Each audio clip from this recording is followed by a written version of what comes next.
आज हम करने जा रहे हैं मोशन चैप्टर के back questions. So class 9th का एक मैंने जो टेस्ट दिया था मोशन का, I was not satisfied with that test. तो एक सेकंड टेस्ट होने जा रहा है, उसके लिए तैयारी करनी है आपको। सो जितने भी बैक क्वेश्चंस हैं ब्लू ब्लॉक है वो तो करनी ही है, और जो मैंने 4-5 आपको वर्कशीट दी है वो सारी करनी है। तो पहले बैक एक्सरसाइज कर लेंगे मेरे साथ। सो क्वेश्चन नंबर 1 से शुरू करते हैं। जितने बच्चे मेरे साथ ऑनलाइन फॉलो कर रहे हैं वो अपनी एनसीईआरटी अपने पास रखिए, मेरे साथ ही पढ़ लीजिए, जिससे कि आपको क्वेश्चन नंबर 1 से लेकर पूरे 10 तक मैं करा दूंगी इसी वीडियो में। तो क्वेश्चन नंबर 1 में वहाँ पे है कि एक athlete completes 1 round of circular track. तो यहाँ पर एक सर्किल बनाएंगे और 1 round of circular track starting from A, suppose कि वो यहीं पे वापस आ जाता है, और उसकी जो रेडियस दे रखी है वो यहाँ पे दे रखी है 200 मीटर। तो 200 मीटर, सॉरी डायामीटर है ये डाया है इसकी, ठीक है। और हमें एक राउंड का हमें दिया है कि इट कवर्स इन 40 सेकेंड्स। तो हम लिखेंगे कि in 40 seconds rounds covered is equal to 1। अगर 40 सेकेंड्स में एक राउंड हो जा रहा है तो हमें पता लगाना है कि 2 मिनट 20 सेकेंड में कितने राउंड होंगे। तो हम यहाँ पर लिखेंगे इन 2 minutes and 20 seconds rounds covered is equal to, सबसे पहले क्या करो, इस 2 मिनट 20 सेकेंड को सेकेंड्स में कन्वर्ट करो। सेकेंड में कैसे कन्वर्ट करेंगे, 2 into 60 plus 20, ये आपके पास आ रहा है 140 सेकेंड्स।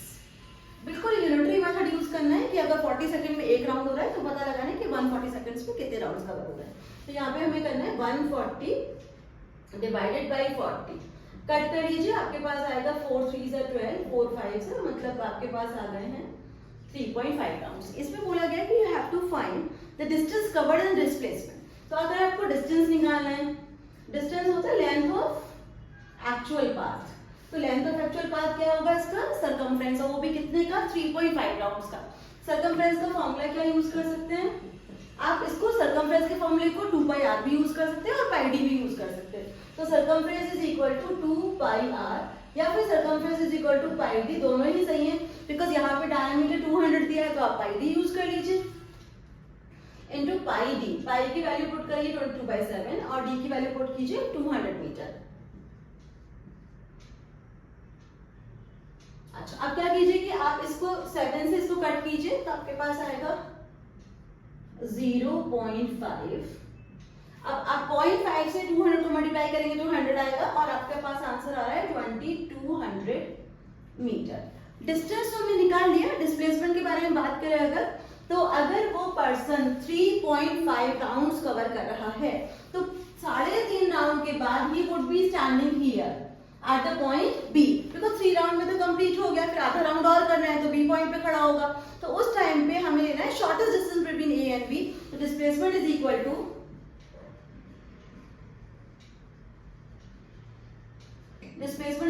सेम डायमीटर, डायमीटर है हमारी 200 मीटर, डायमीटर लिख दो पहले यहाँ पे, that is 200 metre.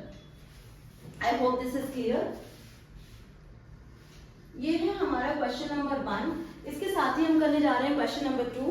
Question number 2 में क्या दिया था, क्वेश्चन नंबर 2 में दिया था कि Joseph job from and A to B। तो आप A से उसको B तक जॉब कराइए, A से B तक कराइए। फिर उसके बाद लिखा हुआ है यहाँ पे कि this is a straight road and he covers in 2 minute 30 second. तो this is a straight road 300 metre और टाइम लग रहा है 2 मिनट 30 सेकेंड्स। अच्छा, उसके बाद क्या बोले यहाँ पे, then turns around and jogs back. Then he turns around and jogs back to the point C. ये है 100 मीटर और इसका टाइम दे रखा है 1 मिनट।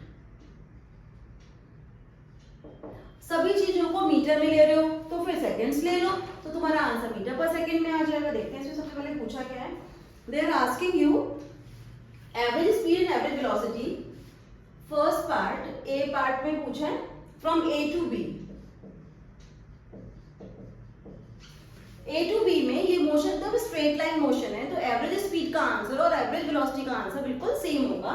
तो एवरेज स्पीड के लिए जो फॉर्मूला सिखाया है आपको, average speed is equal to total distance upon total time. ये फॉर्मूला अप्लाई करने से पहले 2 मिनट 30 सेकेंड्स को प्योरली सेकेंड्स में कन्वर्ट कर लीजिए, तो आपके पास टाइम आएगा 2 into 60 plus 30 that results into 120 plus 30 150 seconds। अब आप निकाल सकते हो average speed, that would be same as average velocity. तो average speed will be equal to, ये आया आपके पास 300 मीटर और डिवाइड कर रहे हो उसे आप 150 सेकेंड से, तो this is after cancelling you will get 2 metre पर सेकेंड। तो 52 तो 300 ही होते हैं। फिर आपके पास आती है average velocity. Average velocity is equal to displacement upon time, लेकिन डिस्प्लेसमेंट इज सेम, तो यहां पर होगा same as average speed, that is equal to 2 metre पर सेकेंड। इसी का आपका बी पार्ट है, then from A to C. A to C में पहले वो ए से बी जाएगा, फिर उल्टे डायरेक्शन में सी तक आएगा। तो हमें क्या करना है,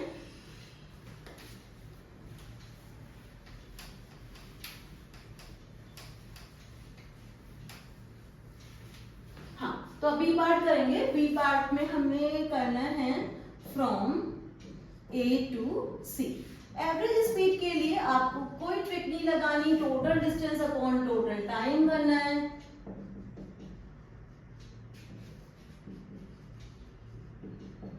टोटल डिस्टेंस को आप ऐसे भी लिख सकते हो, d1 plus d2 upon t1 plus t2।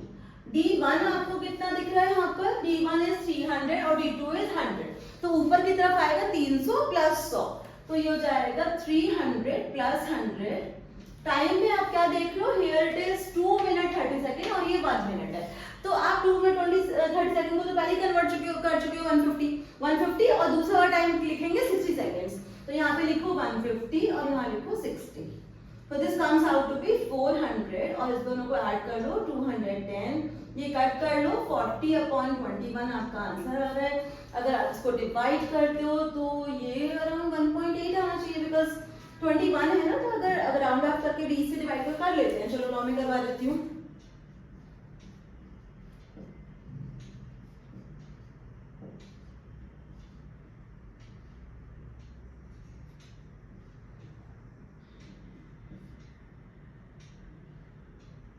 I think 9 से भी चला जाएगा।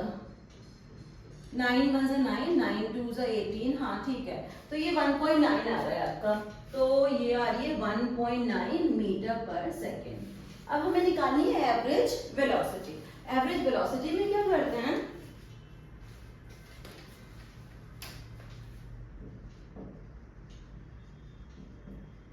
अब हमें लेना होगा डिस्प्लेसमेंट। अब हम लिखेंगे यहाँ पे total displacement upon total time. Time पे तो कोई असर पड़ेगा नहीं, चाहे वो सीधा जाए या वो उल्टा है, लेकिन जब 300 यहां से गया और वापस 100 आया, तो हमें shortest distance between initial to final position लेना है, यानी कि AC हमारा डिस्प्लेसमेंट है। AC विल बी 200, तो 300 में से 100 सबट्रैक्ट हो जाएगा, तो यहाँ पे लिखेंगे 200 और नीचे लिखेंगे 210। तो आपका आंसर आ रहा है 20 अपॉन 21। 20 अपॉन 21 भी निकाल के देख लो, मेरे ख्याल से तो 0.9 ही आना चाहिए। 21 से आप 20 को डिवाइड कर रहे हो तो 0.9, 9 1 जा 9, 9 2 जा 18, सही है, 0.9 ही आ रहा है, 0.9 मीटर पर सेकेंड। सो आपने दोनों निकाल दिया, एवरेज स्पीड भी और एवरेज वेलोसिटी भी। उसके बाद हम कर रहे हैं क्वेश्चन नंबर 3।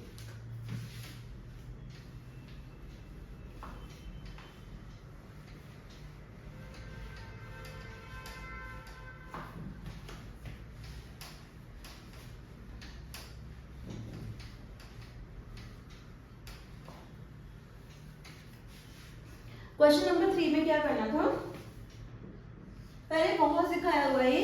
एक लिखा है Abdul while driving to school computes the average speed for his trip to be 20 and on his return trip it was 30 kilometre per hour. What is the average speed 20 जाने का और 30 लौटने का। तो आप ए से स्टार्ट करो, बी तक पहुंचाओ इसको। So he is taking 20 kilometre per hour for forward trip and return trip के लिए ले रहा है 30 किलोमीटर पर आवर। डिस्टेंस नहीं दिया है तो यहाँ पे लिखना पड़ेगा x किलोमीटर। इसके लिए मैंने आपको एक ट्राइंगल दिया है। ट्राइंगल हमेशा हेल्पफुल होता है। कैसे? तो आप क्या करोगी, यहाँ पे एक ट्राइंगल बनाओ, D फॉर डिस्टेंस, नीचे S और T। D stands for distance, S stands for speed, T stands for time। Formula कैसे यूज किया जाता है? स्पीड निकालनी है तो डिस्टेंस अपॉन टाइम, टाइम निकालना है तो डिस्टेंस अपॉन स्पीड, और डिस्टेंस निकालना है तो स्पीड मल्टीप्लाई बाय टाइम। तो ये फॉर्मूला आपके लिए हमेशा यूजफुल है, तो इसको यूज कीजिए। तो हम यहाँ पर यूज कर रहे हैं, निकाल रहे हैं एवरेज स्पीड। एवरेज स्पीड के फॉर्मूले पे एकदम चिपक के रहो कि d1 plus d2 upon t1 plus t2 ही होना है हमेशा। अब डिस्टेंस क्या था, x और x अज्यूम किया था, तो आप यहाँ पर x ले लो, ये भी x ले लो। फिर यहाँ पे आप ले लो, कितना लेना है आपको, यहाँ पर टाइम लेना है। टाइम का फॉर्मूला क्या रहेगा, डिस्टेंस अपॉन स्पीड, तो d upon s, x upon 20 plus x upon 30। Take the LCM। अब तक तो सब बच्चों को आ गया LCM लेना। इधर जाएगा 3 और इधर जाएगा 5, नहीं 2 सॉरी, ऐड करके आएगा 5। तो this is 2x upon 5x upon 120। इसको ले लो 2x multiply by 120 upon 5x। x x cancel, 5 से डिवाइड कर लो 120 को, 48, नहीं तो गलत आ रहा है मेरा, 23 30, 3 4 है, सॉरी 4, और ये आ गया 7, तो फिर बस x ही कटेगा।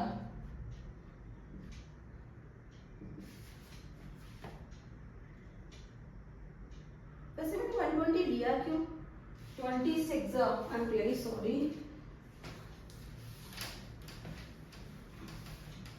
तो दिस इज 2x, LCM फिर से ले रही हूं मैं, यहाँ पर 60 आएगा, I am really sorry, 60, 23 and 32, अब ठीक आएगा ये। सो 2x upon 5x upon 60, LCM मैंने ज्यादा ले लिया था 120, so this is 2x into 60 upon 5x।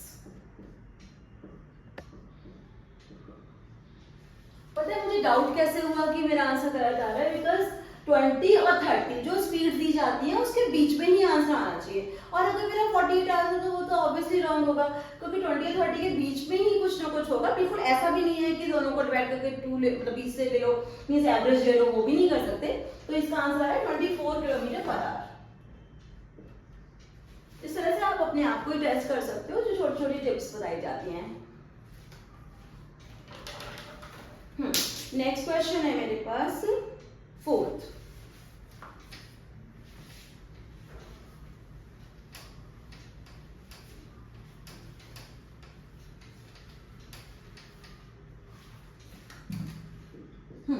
Fourth question में लिखा हुआ है a motor boat starting from rest. अगर कोई चीज स्टार्टिंग फ्रॉम रेस्ट है तो उसमें u is equal to 0 metre पर सेकेंड आ जाएगा।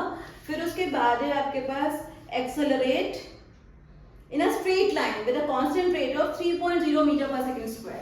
इसका मतलब acceleration is equal to 3 meter per second square आ रहा है। फिर उसके बाद है for 8 सेकेंड, तो t is equal to 8 second. How far boat travels during this time? तो हमें क्या निकालना है, डिस्टेंस। अच्छा, डिस्टेंस निकालने के लिए कौन सी इक्वेशन ऑफ मोशन लिखे, पहले मैं आपको तीनों लिख के दिखा रही हूँ। S is equal to ut plus half at square, v square minus u square is equal to 2as। हमेशा जब टाइम नहीं दिया होता है तो थर्ड वाली इक्वेशन यूज करते हैं, तो इसमें हमें फाइनल वेलोसिटी तो पता नहीं है, तो हम सेकंड वाली इक्वेशन यूज कर लेंगे, s is equal to ut plus half at square। तो s is equal to ut plus half at square, this part becomes 0 because initial velocity is 0। फिर आप ले लो हाफ, फिर इंटू 3 इंटू 8 इंटू 8, आपके पास आ रहा है 12 इंटू 8, 96 मीटर आ रहा है आपका answer, and that's the correct answer. फिर आपको फिफ्थ क्वेश्चन पे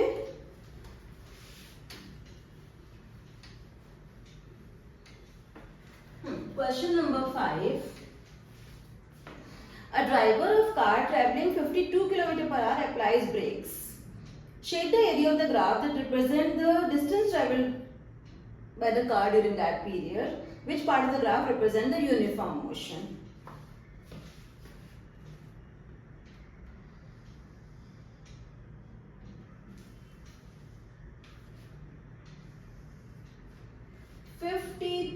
किलोमीटर पर आवर पे वो ब्रेक अप्लाई करता है और उसकी फाइनल वेलोसिटी हो जाती है 0। Shade the area of the graph that represent distance travelled. Graph तो ये हमने रिप्रेजेंट कर दिया,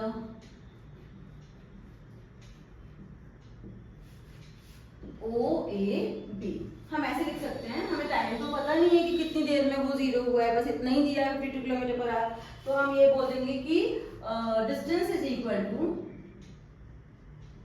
distance travelled is equal to area triangle O A B, area under V T graph. तो हम ये बना रहे हैं v और ये बना रहे हैं t।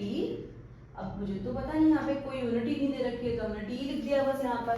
तो यहाँ पे v और ये t, और कायदे से होना चाहिए कि ये किलोमीटर पर आवर में और ये आर में होना चाहिए, तो हमने लिख दिया, बस इतना ही पूछा है ऐसे। Which part of the graph represent uniform motion of the car? None of the, कुछ नहीं है यहाँ पे, because this is an accelerated motion। तो यहाँ पे यूनिफॉर्म मोशन कहाँ से आया? ये तो रिटार्डेशन हुआ ना, ब्रेक अप्लाई करी तो रिटार्डेशन हुआ, तो फिर यहाँ पे इज द एक्सीलरेटेड मोशन। तो no part of the graph will represent uniform motion, none. इसका आंसर होगा नन। मैं आपको बिना ग्राफ वाले सारे क्वेश्चन करा देती हूँ, 7th करते हैं हम लोग।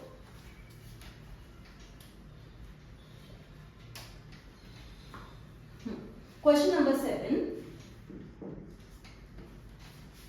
क्वेश्चन नंबर 7 में दिया था a ball is gently dropped. अगर बॉल को ऊपर से ऐसे ड्रॉप कर रहे हो मतलब इनिशियल वेलोसिटी है 0, u इज इक्वल टू 0। फिर लिखे at the height of 20 metre, मतलब h is equal to h भी कह सकते हो, s भी कह सकते हो। वेलोसिटी इंक्रीजेस, तो एक्सेलरेशन भी कह सकते हो, g भी कह सकते हो। डाउनवर्ड एक्सेलरेशन तो पॉजिटिव लेंगे।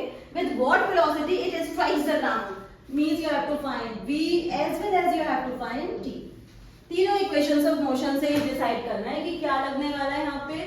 अगर हम ले रहे हैं v is equal to u plus A T, नहीं लग पाएगा, मैं यहाँ पे लिख दे रही हूँ s is equal to u t plus half a t square, ये भी नहीं लग पाएगा बिकॉज इसमें टाइम है। फिर v square minus u square is equal to 2as। Obviously इसमें थर्ड इक्वेशन आएगी बिकॉज हमारे पास टाइम नहीं है।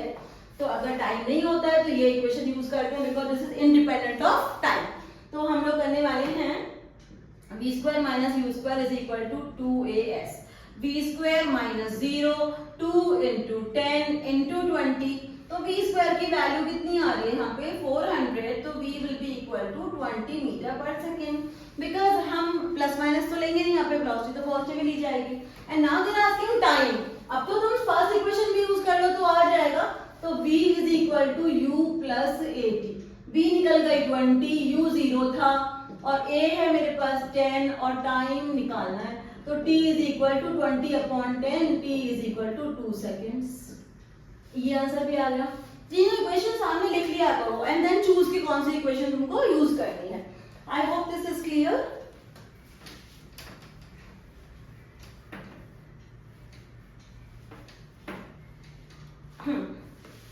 उसके बाद है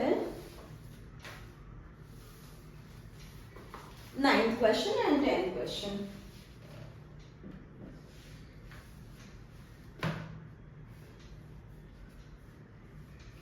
an object with constant acceleration पर 0 वेलोसिटी। देखो कोई भी स्टोन तुम ऊपर से ऐसे नीचे गिरा रहे हो, u इसका 0 मीटर पर सेकेंड है, but at the same time g will be equal equal to 9.8 meter per second square and that is a constant acceleration earth is applying on any of the object.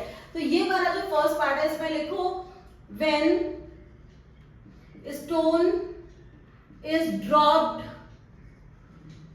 from a height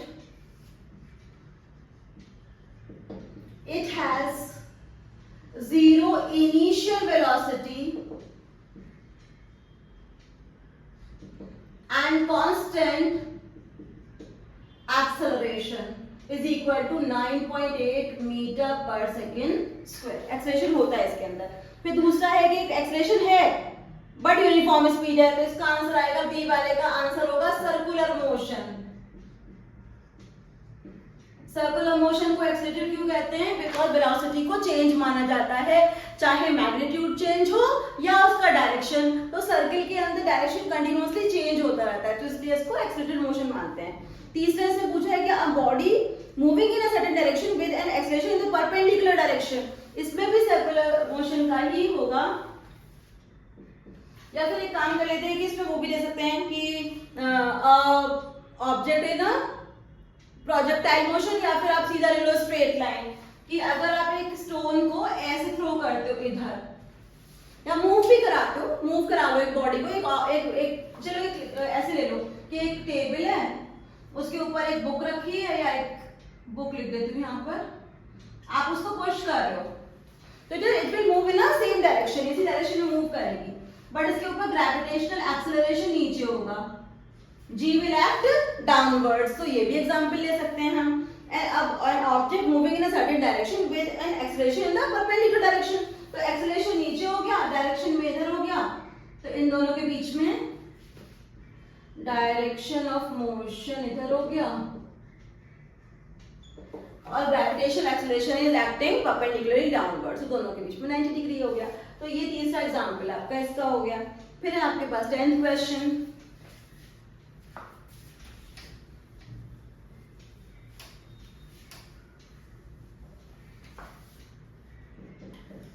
question number 10, इसमें पूछा है कि एक radius है, एक circular orbit की radius दे रखी है आपको 42,250 किलोमीटर और टाइम दे रखा है आपको 24 आवर्स.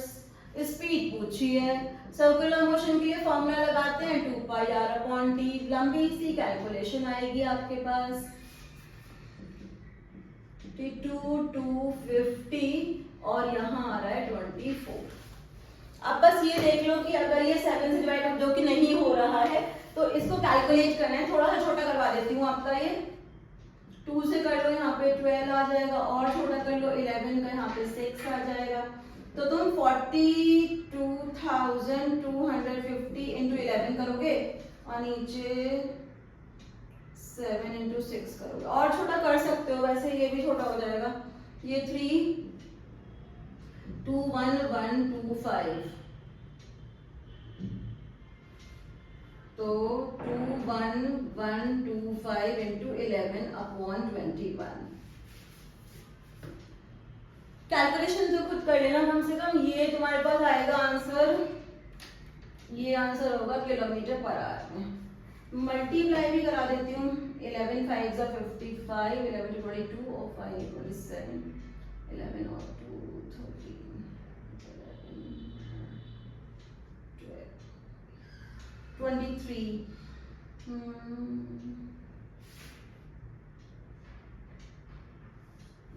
अब कर लो इसे डिवाइड.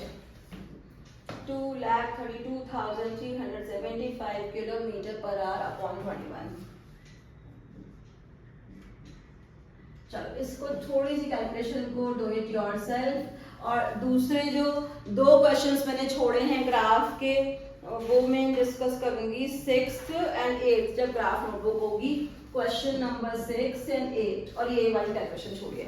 सो जितने भी मैंने क्वेश्चंस दिए हैं उनको प्रैक्टिस करो. सेकंड टेस्ट का पेपर मैं जल्दी ही अपलोड कर दूंगी. Keep practising, keep learning.